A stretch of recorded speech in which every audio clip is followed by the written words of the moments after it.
comme celle du noyau. Ils ont utilisé une cellule à enclume de diamant pour presser les deux substances dans des conditions similaires et ils y sont parvenus.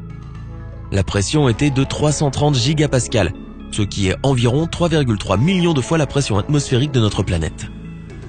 Le fer fondu a lentement traversé les roches de silicate et ils ont donc eu leur réponse. Il a fallu des millions d'années pour que le fer atteigne le centre, donc le processus s'est effectué à la vitesse d'un escargot. Et comme les escargots n'étaient pas là à cette époque, eh bien le fer a dû deviner comment aller à cette vitesse. Bravo à lui. Maintenant qu'on a compris, comment connaître la taille du noyau? C'est là que la sismologie entre en jeu. Lors d'un tremblement de terre, les ondes de choc se propagent à travers la planète. Les sismologues étudient ces vibrations et essaient de lire les reflets de l'autre côté. C'est comme si Thor frappait un côté de la planète avec son marteau et que les sismologues écoutaient de l'autre côté. Mais ces vibrations prennent aussi des chemins différents. Elles passent par différentes parties de la planète et cela affecte le son qu'elles produisent à la fin. Faisons d'abord un petit détour. La sismologie est un domaine scientifique assez ancien. Autrefois, lorsque les vibrations se produisaient, les scientifiques s'apercevaient que quelque chose n'allait pas. Ces vibrations étaient des ondes S, et à l'endroit où elles étaient censées se manifester de l'autre côté, elles disparaissaient tout simplement. Au début, ils pensaient qu'il y avait un dysfonctionnement avec leur équipement, et qu'ils ne captaient tout simplement pas les vibrations.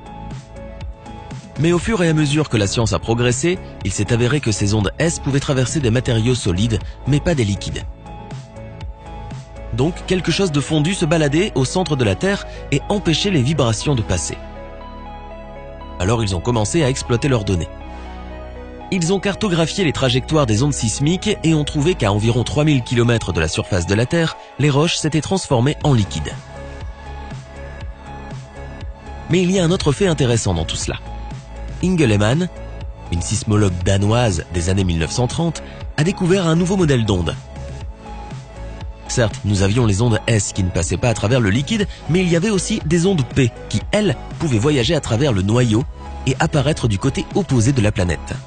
C'est à ce moment-là qu'Inge a avancé une théorie, selon laquelle le noyau avait deux couches. Le noyau interne solide, qui se trouve à environ 6000 km sous la surface, et le noyau externe en fusion, qui se trouve à environ 3000 km sous nos pieds. Lorsque des sismographes plus avancés ont été inventés, sa théorie a été confirmée, mais cela a pris 40 ans. Maintenant que nous avons compris sa structure, parlons de la chaleur du noyau et de la raison pour laquelle il est si chaud. Nous avons déjà établi qu'on ne peut évidemment pas y plonger un thermomètre pour étudier les températures. Donc les scientifiques ont essayé de comprendre le phénomène en recréant les mêmes pressions dans leur laboratoire. En 2013, une équipe de chercheurs français est parvenue à établir le chiffre le plus précis jamais trouvé depuis des années. Ils ont soumis du fer pur à une pression très élevée, presque plus élevée que celle du noyau, pour arriver à leur conclusion. La température du noyau interne est d'environ 5400 degrés Celsius, alors que le point de fusion du fer pur est d'environ 1500 degrés Celsius. Dans le noyau, son point de fusion est d'environ 6100 degrés Celsius. La différence entre ces températures provient de la prise en compte de la pression extrême à laquelle le fer est exposé dans le noyau. De plus, d'autres éléments à l'intérieur du noyau pourraient faire baisser la température d'environ 200 degrés Celsius. Mais la raison pour laquelle il reste solide est le lent refroidissement du noyau extérieur et sa compression. Le noyau interne tourne plus vite que la Terre. Cela vient de l'activité thermique à l'intérieur de notre planète qui crée ce que l'on nomme la magnétosphère. Bizarrement, il faut une assez longue durée pour que la chaleur quitte la Terre. Mais j'y reviendrai dans un instant. Il y a 3 raisons principales pour lesquelles le centre de la Terre est encore en ébullition. La première, c'est que le noyau est resté chaud depuis la formation de notre planète, il y a environ 4,5 milliards d'années. Souviens-toi de ce chiffre, parce que vers la fin, je t'expliquerai comment c'est arrivé. Et cette chaleur n'est toujours pas partie. En fait, la Terre se refroidit d'environ 93 degrés Celsius tous les milliards d'années. Deuxièmement, elle génère encore de la chaleur avec la friction des matériaux denses qui sont en mouvement. Et la dernière raison pour laquelle il fait si chaud, c'est la désintégration des éléments radioactifs. Alors, pourquoi est-ce important ? Cela permet aux scientifiques de comprendre facilement comment cela affecte la vitesse des vibrations qui traversent le noyau. Tu te souviens des ondes P dont je t'ai parlé plus tôt ? Eh bien, ces choses voyagent plus lentement qu'elles le devraient quand elles passent par le noyau. Cela montre qu'il doit y avoir un autre élément là-dedans que nous n'avons pas encore trouvé. Le nickel en fait partie, mais quand les scientifiques ont fait des tests avec le nickel, les ondes P n'ont pas ralenti suffisamment. Alors ils ont commencé à creuser, métaphoriquement parlant.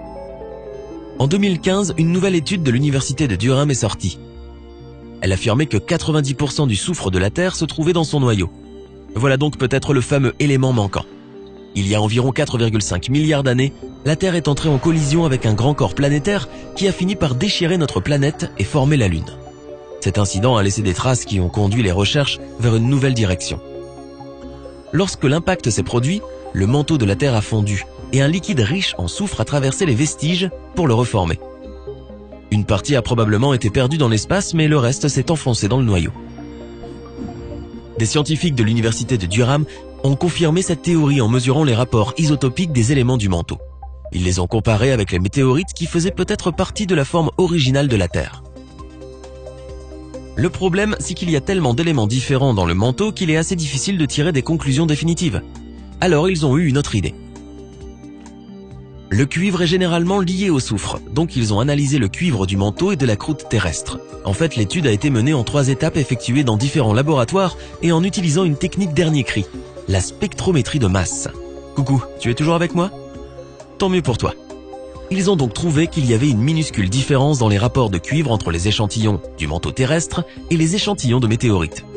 Cela a confirmé la théorie selon laquelle la Terre était entrée en collision avec un autre corps et que la majeure partie de son manteau était juste partie dans l'espace. Nous savons aussi que le noyau est bien constitué de soufre. Espérons que bientôt nous pourrons découvrir quels sont les autres éléments qui demeurent encore mystérieux. Tu ne trouves pas incroyable de penser que notre chère planète